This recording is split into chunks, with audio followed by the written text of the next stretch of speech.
Assalamualaikum, selamat pagi. Dah puasa semua.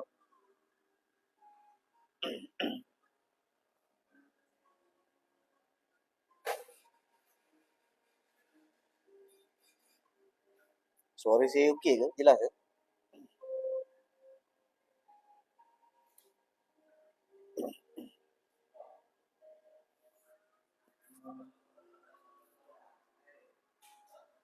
Jelas Alhamdulillah.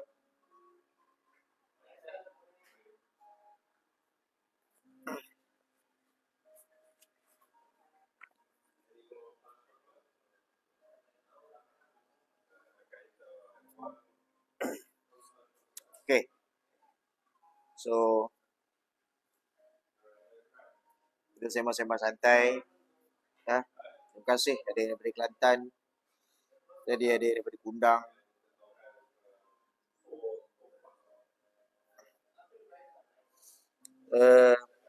Sembang-sembang santai hari Sabtu pagi ni. Harap-harap suara saya jelas.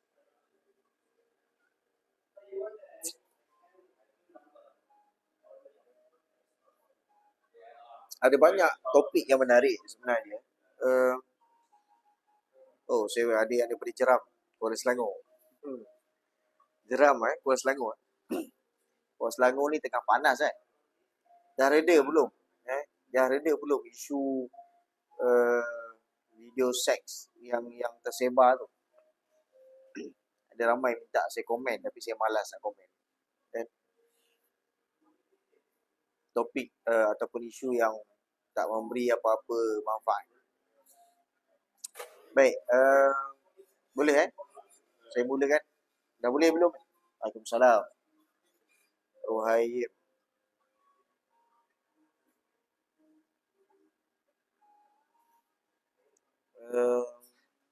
Baru je bersiaran, I think dalam 2 minit tadi.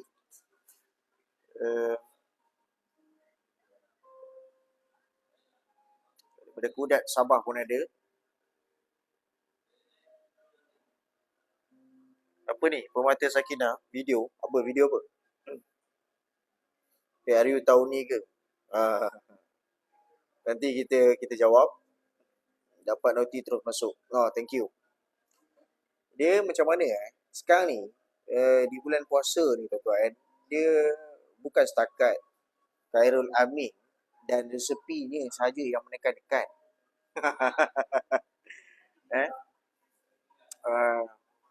DAP pun menekan-nekan, kan? Sebahagian daripada sebilangan kecil ahli parlimen amanah pun menekan-nekan. Dan dia yang bertambah menjadi panas dan menekan-nekan tu, tak cukup dengan menu-menu Khairul Amin. Okay? MP Sarawak pun sedang menekan-nekan. Just anytime sahaja MP daripada Sarawak tarik handbrake daripada menyokong kerajaan Madani. Ini tidak dimaklumkan. Sebab itu yang bertanya tadi sama ada pilihan raya tahun ini ataupun tidak, jawapan dia mudah saja. Kalau MP di Sarawak keseluruhannya menarik handbrake daripada kerajaan Madani untuk mengelakkan malu, maka parlimen perlu dibubarkan dan pilihan raya perlu diadakan. Kecuali kerajaan Madani ataupun saudara Anwar Ibrahim mampu untuk mendapatkan sokongan daripada ahli-ahli parlimen daripada blok PAS. Sebelum daripada ini, perbincangan berlaku yang mana memang PAS ni bersetuju. Sebahagian besar daripada mereka bersetuju untuk memberi sokongan kepada Anwar Ibrahim sehingga habis penggal. Tapi itu berlaku sebelum daripada isu-isu yang melibatkan kita boleh katakan DAP menekan-nekan, blok 10 MP menekan-nekan, dan sebelum daripada Sarawak menekan-nekan. Jadi bolehlah cover. Tapi bila dah beberapa pihak, dilihat beberapa blok telah melakukan tekanan, jadi perubahan itu tak berlaku dan PAS melihat sebagai ini satu potensi untuk ambil alih. So saya kira persetujuan PAS yang memberikan ayat-ayat manis kepada saudara Anwar Ibrahim kian pudar. Kian pudar. So itu situasi, kalau tanya pada saya sama ada PRU akan berlangsung pada tahun ini ataupun tidak, bergantung sepenuhnya kepada MP Sarawak. Bergantung sepenuhnya kepada MP Sarawak. Okey, dia bukan saja-saja tuan-tuan. Dia bukan saja-saja DAP umumkan bulan Jun, bulan Julai. Tak, dia bukan saja-saja tuan-tuan. Dia ada calculation dia tu, kan? Macam tu juga dengan YB Raf. Bila YB Raf umumkan next major announcement pada Jun itu, dia ada calculation dia juga. Dia bukan coincident. Jadi kalau ikut pada telepati saya ni, dia berkait rapat dengan sokongan daripada MP Sarawak yang berkemungkinan besar, walaupun mereka mendiamkan diri dan memerhati daripada jauh, tetapi MP Sarawak sedang berkira-kira untuk menarik handbrake, dan mana Jun itu adalah pengumuman pembubaran parlimen. Apapun kita tunggu dan lihat sebab setiap yang berlaku dia ada punca dia, tuan-tuan. Dia ada punca dia. Dia ada punca. Setiap yang berlaku ni dia ada punca dia. Kenapa tiba-tiba kita lihat DAP seakan-akan tak berpuas hati dengan Perdana Menteri. So adalah dia bermula daripada tahun-tahun lepas lagi. Bermula daripada bagaimana kita tengok Pakatan Harapan, blok Pakatan Harapan dilihat seolah-olah tak berfungsi. Majlis Presiden itu tak berfungsi. Jadi bila sudah berada di atas takhta, segala-galanya dilakukan secara ataupun bersifat bersendirian, individu, tidak lagi by group. Sebab itu tuan-tuan kena baca double layer tu, dua lapis. Tuan-tuan kena baca dua lapis apa yang dilaporkan media kenyataan DAP. Walaupun DAP menyebut tentang apa yang hendak dilakukan, apakah perancangan dan apakah hala tujunya pada PRU akan datang, sama ada nak berkumpulan ataupun bersendirian ataupun bagaimana, dia bermula daripada tahun lepas lagi. Bagaimana Majlis Pakatan Harapan tidak berfungsi sama sekali. So ini yang kita katakan sebagai one man show. Saya pernah ulas dulu sekejap sikit tentang one man show ini. Kalau you nak run the party, you nak run your own party, tak ada masalah lah. Sebab dia melibatkan skop yang kecil. Kan, parti politik kecil je lah. Tapi kalau kau nak run the country dengan style one man show, payahlah. Payahlah. Sebab masa sebelum ada kuasa, kita bersama-sama dalam Majlis Presiden, dalam Pakatan PDPH itu, tetapi segala-galanya perlu berubah dan dilihat lebih cenderung kepada UMNO, dilihat lebih bersifat one man show tadi, maka of course lah komponen yang lain akan merasakan, what's going on? Adakah perancangan selepas ini aku diketepikan? Itu keadaan dia, tuan-tuan.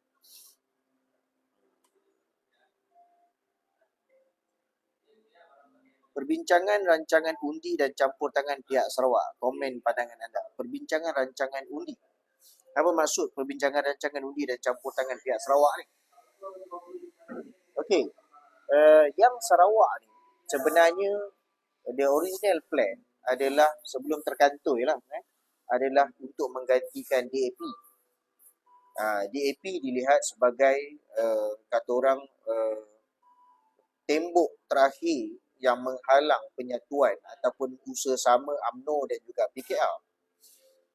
Man Jacob, bulan-bulan puasa ni relax-relax lah Bejal. Man Jacob, yang hang masuk sini dah kenapa? Kan boleh masuk live Carol Amin, boleh masuk live Ceplos. Dah yang hang masuk live aku ni dah kenapa Man Jacob? Baik. So, saya nak jawab soalan tadi. Pada asalnya, dia bermula dengan menggantikan tempat DAP dengan sokongan daripada ahli parlimen PAS. Ini asalnya. Dan bila isu minyak di Sarawak menyebabkan ataupun menjadi punca ahli-ahli parlimen Sarawak tak berpuas hati, kerajaan Sarawak tak berpuas hati, maka tanpa disangka-sangka ahli-ahli parlimen Sarawak sekarang ini sedang mempertimbangkan untuk menarik handbrake. Itu isu yang tak dijangka, tuan-tuan. Kalau tak ada isu MP Sarawak ni, dia nak tarik handbrake, maka just nice. DAP tarik diri, PAS replace. Dan tak disangka-sangka juga, pengaruh YB Raf gagal dikekang, menyebabkan timbul sekarang ni satu kuasa selain daripada isu DAP dan Sarawak ni tadi. Maka move daripada YB Raf ini juga tanpa disangka-sangka menjadi besar. Kan? Dia ingat itu hanya sekadar bakar daun kering yang di halaman rumah. Rupa-rupanya yang terbakar itu bukan timbunan daun, tuan-tuan. Yang terbakar itu rupa-rupanya satu gunung besar. Satu gunung besar. Jadi, of course, Anwar Ibrahim sekarang ini, saudara Anwar berada dalam keadaan yang sangat tertekan sebenarnya. Baik, itu setakat perkembangan. Kenapa tentang Jun? Orang tanya kenapa YB Raf umumkan Jun? Kenapa DAP umumkan Jun? Apa lebihnya PAS sanggup lupakan DAP, Permata Sakinah? Dia begini. Saya pernah sebut dan saya pernah hurai tentang rangkul semua kan. So dia bukan soal apa lebihnya, apa kurangnya. Tak, sekarang ni whatever it takes untuk membolehkan aku kekal berkuasa. Itu isu dia. Jadi dia bukan soal lebihnya PAS, kurangnya DAP. Dia soal sekarang ini PAS itu memiliki satu kerusi, satu blok yang besar. Satu blok yang besar. So kalau tanya saya, kerusi itu sudah cukup untuk menggantikan DAP. Sebab itu move rangkul semua. Kalau tuan-tuan rajin, kalau tuan-tuan follow saya dekat Facebook, tuan-tuan tengoklah saya pernah banyak kali timbulkan isu rangkul semua. So isu rangkul semua ini bermatlamatkan satu sahaja, untuk mengekalkan dia sebagai Perdana Menteri sehingga habis penggal, yang mana dia nak extend sampai ke penggal yang berikutnya. Itulah keadaan dia, tuan. Tapi setiap orang ada membuat rancangan. Masing-masing ada buat rancangan. Tinggal lagi bila kita menafikan, bila kita ignore orang lain, kita rasa orang lain tak cukup power, kan? Dan kita merupakan master plan yang bagus. Jadi tercedoklah, tuan-tuan. Tercedoklah. Okey. Saya nak jawab isu tentang, maksudnya prinsip perjuangan ke laut dan laut. Exactly. Permata Sakinah. Itulah yang berlaku. Dan bila itu keadaan yang berlaku, janganlah salahkan ahli-ahli yang melihat bahawa PKR no longer sebagai satu platform yang boleh, yang sesuai untuk melaksanakan reformasi. Jangan salahkan ahli-ahli. Sebab kita merupakan ahli-ahli yang ada stand dan ada pandangan masing-masing, ada wibawa, ada kemampuan untuk menilai. Baik, saya nak ulas tentang surat tunjuk sebab. Saya dah kefein tuan-tuan. So kena kontrol gelak kan. Habis semua sekarang. Aku gelak habis terburai. Dia macam ni. Okay? Dia macam saya dengar 2-3 kali kan. Interview yang mana YB Raf jawab tu kan. Saya dengar 2-3 kali. Saya rasa mudah je soalan tu dan mudah je jawapan yang diberikan. It's not complicated at all. Kan? Dia bukannya menyebut satu bahasa yang bersastra. Kan? Sebab YB Raf ni dia bukan lulusan sastra. Yang lulusan sastra tu seorang lagi. Jadi, bila dia jawab jelas. Kan? Dia jawab jelas tentang perancangan PRU 16. So, dekat mana? Saya tak jumpa dekat mana daripada jawapan dia tentang PRU 16 itu sebagai membawa maksud dia mengumumkan perletakan jawatan dia daripada PKR buat masa sekarang. Nampak tak? Ini yang kadang-kadang saya pun pelik juga dengan Setiausaha Agong PKR ni kan. Kalau nak kata dia tak faham, ayat YB Rafizi tu very clear. Dan dia tidak bersastra pun dalam menjawab soalan masa interview tu kan. Kalau dia bersastra sekalipun, bukan ke awak punya presiden seorang sastrawan yang hebat? Jadi saya memang secara jujurnya saya macam saya blur. Saya blur. Kenapalah Setiausaha Agong PKR ni melakukan satu tindakan yang boleh dilihat oleh publik, boleh dilihat oleh ahli-ahli sebagai move yang begitu desperate sekali. Begitu desperate sekali. Macam saya katakan tuan-tuan, macam kita lah. Kita kata sekarang ni bulan 2. Kalau orang tanya kita dalam live session, live interview, apa perancangan saudara Faizal dalam bulan 6 nanti, menjelang PRU 16. Saya pun cakap, menjelang PRU 16, mungkin saya akan kibarkan bendera DAP. Faham tak tuan-tuan? Ayat tu pada masa akan datang, bukan masa sekarang. So benda tu belum berlaku lagi. Macam mana kau nak terjemahkan bahawa Faizal telah pun mengumumkan secara terbuka meninggalkan parti PKR berkuat kuasa pada bulan 27 ataupun 28 Februari 2026. Ini kelakar tuan. Ini kelakar. Sebab itu saya faham.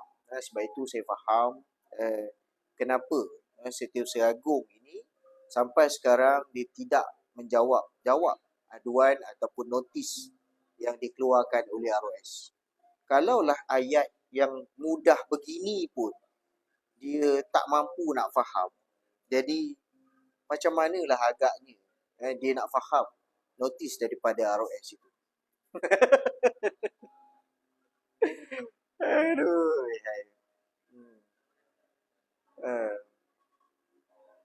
Denny. Tak, YouTube saya tak buat. Sebab saya dekat sini saya tengok tak ada extension. Saya kat cafe ni. So nanti dekat saya akan upload dekat YouTube. Jadi tuan-tuan, surat tunjuk sebab yang dikeluarkan oleh Setiausaha Agong tu tak ada asas. Okeylah. Kau boleh macam YB Raf dalam podcast malam dia kata itu hak dia untuk keluarkan surat tunjuk sebab. Betul. Tapi bila you hold position as Setiausaha Agong, kan, tindakan tu kenalah nampak cerdik sangat. Bila you buat satu tindakan, you keluarkan notis tunjuk sebab untuk satu perkara yang disebut perancangan masa hadapan, you cuba relatekan dengan pengumuman YB Rafizi keluar parti sekarang, it shows that kau ni cetek akal. Kan? Kalau yang sebut ni ceplos, kita tak apalah, tak ada masalah sebab kita faham lah. Kan? Kita faham lah. Ceplos, IQ dia memang level tu je. Sebab itulah dia boleh terima job satu komen 40 sen, 50 sen. Sekarang ni aku dengar 30 sen. dah yang bukan-bukan. So kita faham lah. Tapi yang sebut ini bukan ceplos. Yang sebut ni, yang bertindak mengeluarkan notis tunjuk sebab ni adalah situs agung. Kita pun tak faham. Yang dulunya, tuan-tuan, dulunya, inilah pemimpin-pemimpin, antara pemimpin-pemimpin yang berhujah kemain berkenaan dengan Linas. Kan? So, kita rasa macam the only justification kenapa seseorang yang kita katakan on surface, on papernya kita nampak bijak, tapi bila dia dia melakukan tindakan bodoh, maka itu merupakan satu sign yang dia berada dalam keadaan sangat desperate. Tuan-tuan faham tak? Dia bukan tak bijak, dia bijak, tapi kenapa dia boleh buat tindakan macam tu? Sebab dia desperate. So the only justification yang saya boleh bagi tahu, yang boleh saya rumuskan adalah PKR berada dalam keadaan situasi yang sangat desperate. Itu je tuan-tuan. Kan? Sebab dia begini, bila YB Raf mengumumkan keluar parti, jadi dia tertakluklah kepada Akta Lompat Parti. Jadi benda ni untuk Fauziah dan pimpinan PKR, benda tu kita maklum sebab akta tu simple saja. So diorang ni berharap YB Rafizi umumkan keluar parti, lepas tu kursi parlimen hilang dan sebagainya. Yang mana YB Raf ni taklah sebodoh itu untuk buat. Faham tak? Dia tak akan buat benda tu. Saya dah cakap banyak kali dah tuan-tuan. Banyak kali lah. Daripada tahun lepas saya dah cakap YB Raf takkan letak jawatan dan dia takkan keluar daripada PKR. Tuan-tuan percayalah cakap saya. Dia takkan buat benda bodoh tu. Cuma bila dia orang ni dengar dan dia mungkin tak dengar sampai habis, wallahualam, dia tak kaji dengan mendalam, dia rasa okay, this is the opportunity. Untuk kita ambil peluang ni, untuk kita mengatakan YB Raf telah pun declare keluar daripada PKR. Ini kelakar lah tuan. Ini satu kelakar. So dia punya move tadi, bila diumumkan macam tu dan dia kena panjangkan ke parlimen, saya berharap dia taklah sebodoh itu. Kalau dia buat tindakan macam tu, maka speaker pun buat keputusan yang bodoh, mengumumkan kursi pandan kosong, memang terlalu ataupun sangat-sangat desperate lah. Dia kan suara PKR dan part time suara DAP juga. Ini yang sampai dia masuk segmen beria semalam kan. Aduh, dia dengan Dr. Zack dengan Zaleha tu saya rasa dia kembar Dia kembar. Sebab yang seorang awak ni pengurusi backbenchers parlimen. Dia boleh sibuk pula sentuh pasal disiplin parti orang lain. Dah, kau fokus pada parlimen sudahlah. Malay Tiger. Bro, sekarang ada live buat India ini Islam. Ini isu yang sebenarnya boleh ditangani dengan cepat, dengan mudah, tapi atas duk corner sana, corner sini, berlanjutan itu saja. PMX dah hilang aura. Exactly. Dr. Syed Faizal. Tuan, saya cari kertas kajian jurnal Fauziah untuk PhD. Dia tak jumpa pula. Dalam Google Scholar pun tak ada. Tak, mungkin dia tak publish.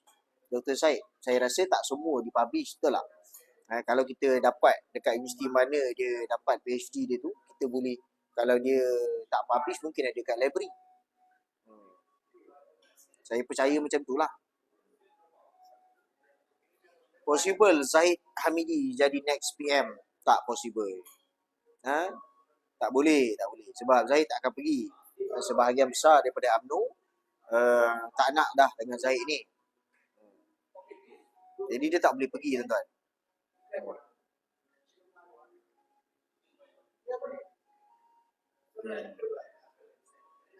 Gamaliah 2. Dia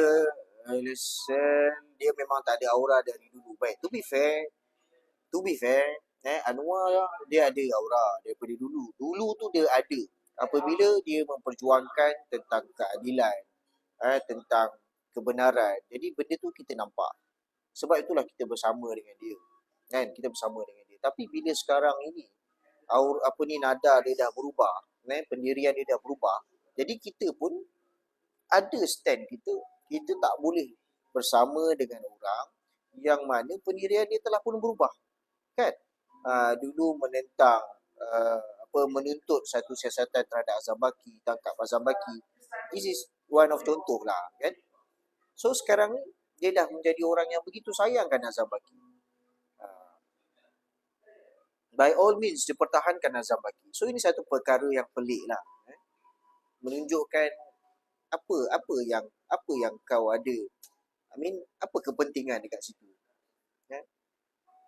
Jadi macam itulah tuan-tuan, tentang surat 7 sebab tu dia jadi satu bahan kelakar, bahan jenaka yang pada saya tengok satu benda yang kau tak ada point tapi kau nak createkan point, dan point yang kau nak cuba create tu nampak bodoh.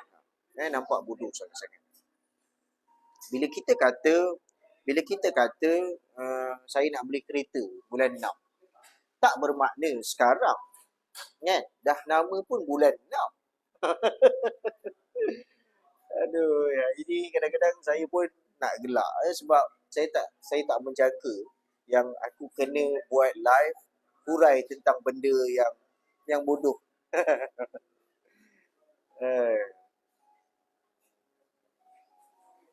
Tapi itulah kata orang, itulah kuasa yang dia ada.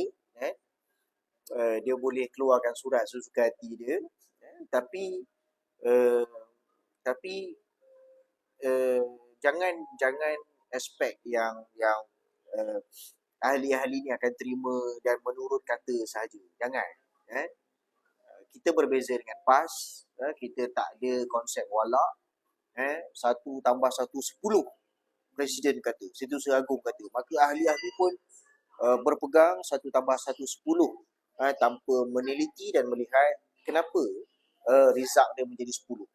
Jangan tuan-tuan. Setelah sekian lama hidup kita ni bebas, maksud bebas dekat sini kita tidak dijajah dari sudut pemikiran, semata-mata kita ahli PKR, semata-mata kita menyokong perjuangan itu dulu.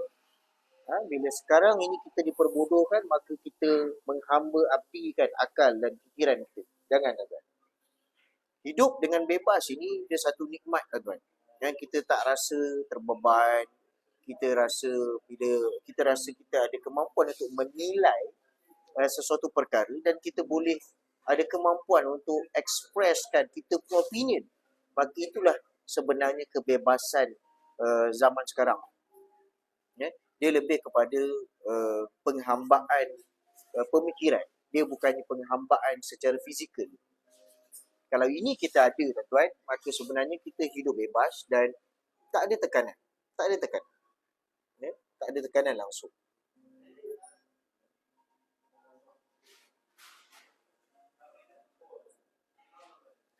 Ada yang komen, Ramlah, belum tentu masa tu ada duit untuk beli kereta kan. Exactly. Saya bagi contoh tuan-tuan. Saya bagi contoh. So mana yang baru masuk ni, kau jangan rasa terkejut pula kan. Tengok Abang Balun behave semacam ni. Dia sebab dia live kat cafe. Ini bukan private place. Jadi dia kena behave macam ni kan. Baik. So saya bagi contoh macam ni lah. Pada PRN Melaka yang lepas, PRN musim yang lepas, kita tengok macam mana pendirian PKR sebelum ini kita tak nak terima kata. Kita tak nak terima kata, kan? So, apa berlaku menyaksikan saudara Anwar Ibrahim menerima kata prinsip. Dia kata apa? Kata ni kata yang berprinsip, yang boleh memberi kemenangan kepada kita. Sudahnya apa dia tuan-tuan? Melingkup di Melaka. Melingkup. PKR dihukum. PKR dihukum di Melaka itu. So, dia begitu tuan-tuan. Macam tu juga dengan Sabah. Kan? Macam mana kita tengok macam mana kata-kata yang memenangkan kerusi kita. Malu tuan-tuan, malu. Kerusi-kerusi yang datang daripada kau kalah. Dia bukan macam tu keadaan dia. Mula-mula kau cakap kita tak nak. Mula kau cakap kita tak nak katak ni. Kita tak terima katak ni. Tiba-tiba bila sampai bulan 6 tu kau terima katak. Kita bukan macam tu. Tolong bezakan. Kita bukan macam tu. Bila kita kata ini untuk Fuziah, untuk Setiausaha Agong, tolong dengar ini tu. Kita bukan orang yang pada bulan 2 kita kata kita tak terima katak. Bulan 6 kita terima katak. Kita bukan kata-kata begitu. Kita bukan begitu. Kita kata bulan 6 kita akan umumkan satu perkara yang besar. Mungkin kita ada kapal kita sendiri. Ketahuilah wahai Fuziah, panjang umur, dia berikan kekuatan kan, dan kesempatan. Itulah yang YB Rafizi akan lakukan pada bulan 6 itu. Kita tak main acah-acah. Kita tak main acah-acah ni. Kita tak main acah-acah. Kita tak main acah-acah. Dulu nak tangkap Azam Baki, bila kau dah berkuasa, kau sokong, kau backup, kau protect Azam Baki semahunya. Kita tak macam tu, tuan-tuan. Kita bukan macam tu. Jadi, Fuziah, tolong faham yang kita tak ada masa nak main acah-acah. Sebab kita bukan main pondok-pondok, kita bukan main kahwin-kahwin masa umur 6 tahun, tak. Kita sekarang ni sedang mencaturkan, kita sekarang ni sedang mencorakkan masa depan negara. Isu mafia corporate ini bukan satu isu yang kecil-kecil anak, tuan-tuan. Bukan isu yang kecil-kecil anak. Pada tuan-tuan, pada umum, SPRM dan juga dan mafia corporate terlibat dalam isu-isu syarikat, pengambil alihan syarikat yang mana SPRM bantu mereka lakukan. Baik. Kita tak tahu sejauh mana mafia corporate ini telah masuk dan terlibat dalam agensi-agensi kerajaan, termasuklah PDRM. Kita tak tahu, tuan-tuan. Sebab itu RCI itu nanti, satu siasatan diraja bebas itu perlu termasuklah untuk merungkai kalau ada sebenarnya to what extent rangkaian mafia ini.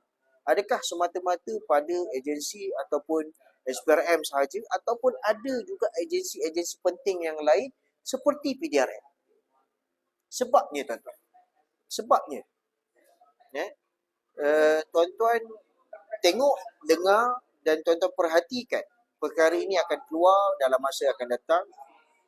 Bagaimana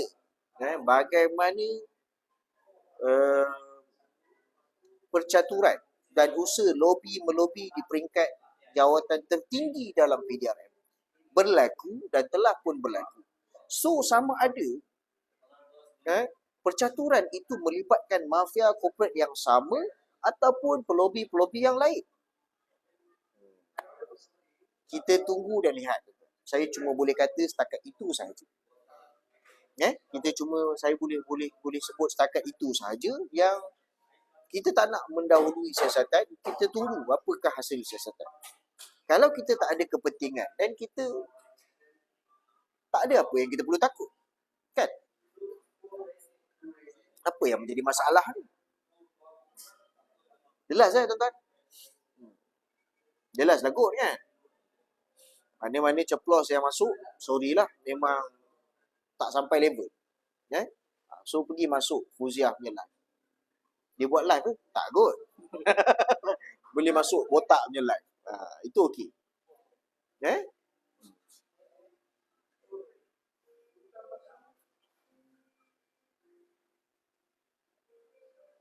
Jadi, tuan-tuan, macam disebut oleh YB Raf, dia bukan tiba-tiba. Botak Yani udang bantai kuat semalam. Itu dia bantai tu mungkin sebab isu lain kot, kan? Dia bantai tu sebab ada melibatkan kes personal dia lah kot, kan? Bang, sejak bila guna media luar drop charge equivalent nak bring down government? Ini pun kelakar tu sebenarnya. Adalah kawan-kawan pun komen. Saya cakap kelakar lah, kan?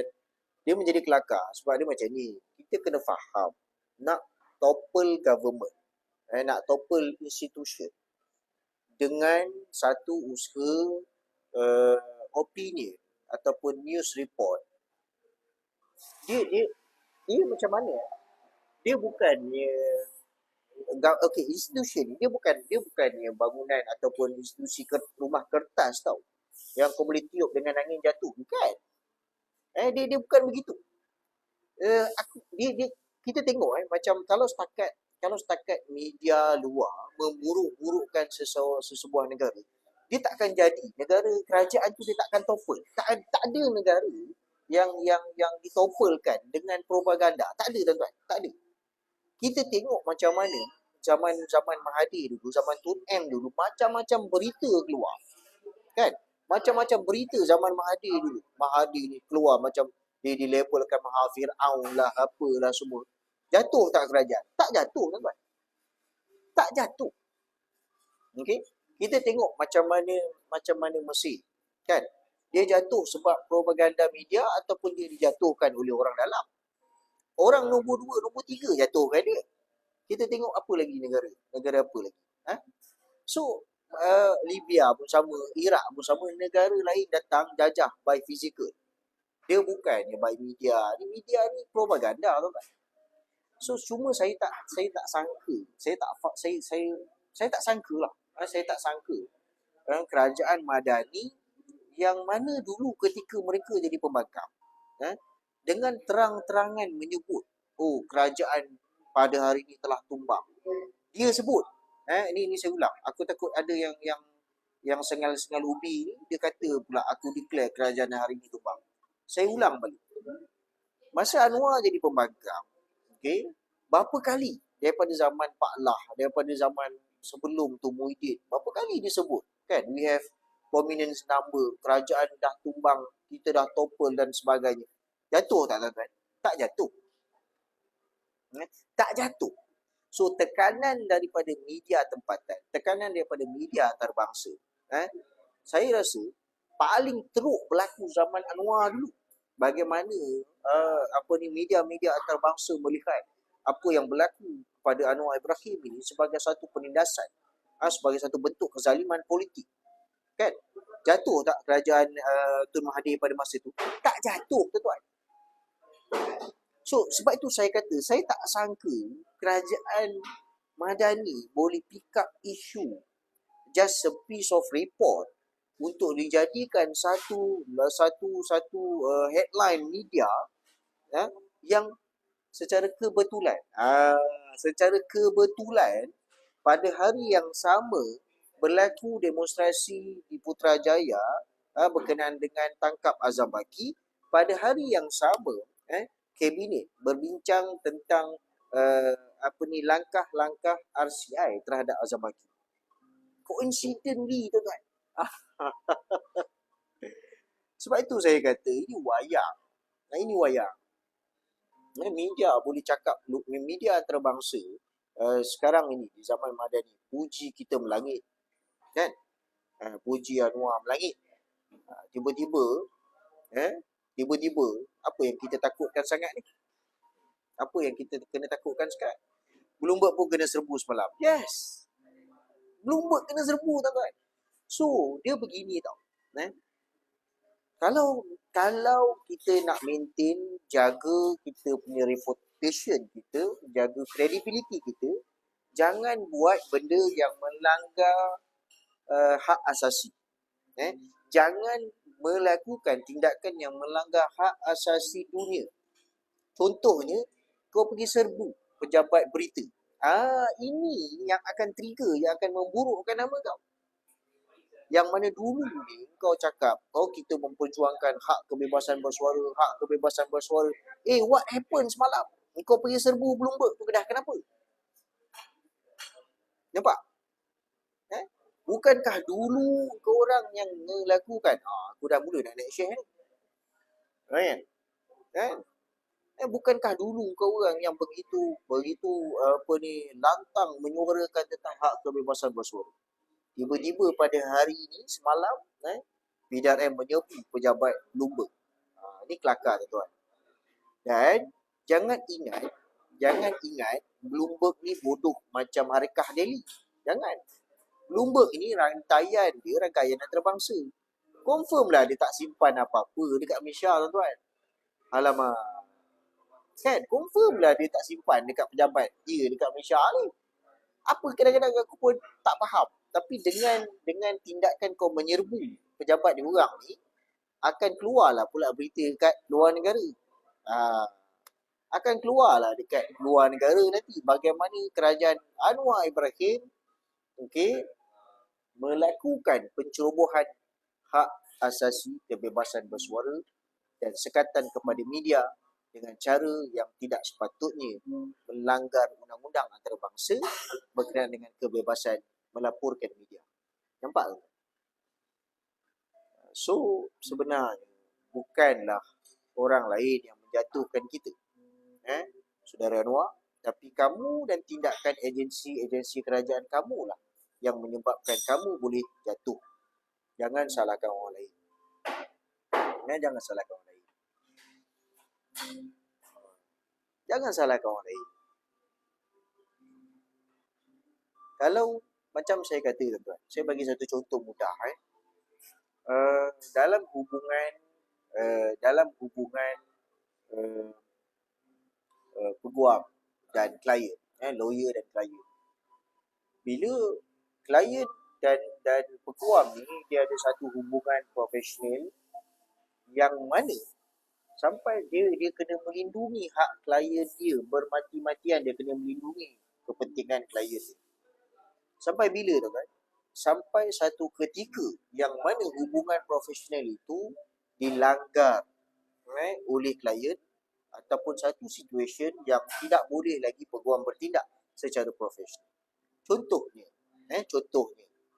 Contohnya berdasarkan kajian dan research ataupun penelitian peguam, dia mengatakan okey, kau kena buat A, tapi klien kata aku tak setuju, aku nak buat B. So klien ni dan peguam dia tak boleh lagi mengekalkan hubungan profesional.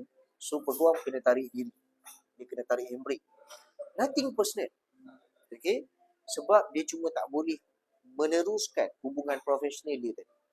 Samalah juga halnya dengan kerajaan, Saudara Anwar dengan mana-mana penjawat awam.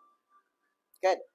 Adakah Anwar Ibrahim akan mempertahankan penjawat awam yang lain kalau dia kena didedahkan oleh media asing terlibat dengan satu mafia korporat? Adakah Anwar Ibrahim akan bertindak mempertahankan Azam Baki sebagaimana dia mempertahankan Azam Baki sekarang? Kan? So hubungan di antara Anwar Ibrahim dan saudara Anwar Ibrahim dengan Azam Baki adalah terbentuk hasil daripada sepatutnya atas purely professionalism. Ada desakan, ada pendedahan dan sila siasat.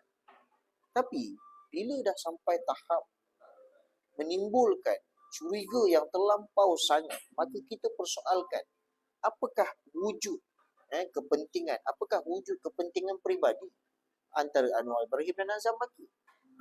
Ini munasabah, tuan-tuan. Ini any reasonable person akan fikirkan benda ni. Sepatutnya bila ada isu dan kau terbuka, okey, siasat. Itu je, tuan-tuan. Janganlah sampai tahap kau nak melindungi, kerajaan Madani ini nak melindungi Azam Baki ini sampai tahap kau menimbulkan wayang-wayang yang boleh menyebabkan dunia gelak kat kau. Dunia mentertawakan kita. Juara hak asasi, kebebasan suara, melakukan intimidasi terhadap syarikat Bloomberg, melakukan serbuan di pejabat. Kita tak katalah pejabat tu kebal. Tak, tuan-tuan. Ini pun ada juga yang komen, yang membongok-bongok komen. Dia kata apa, kau ingat apa, kau peguam kau kebal ke? Bukan macam tu. Sekejap hantar dia. Hantar. Okay.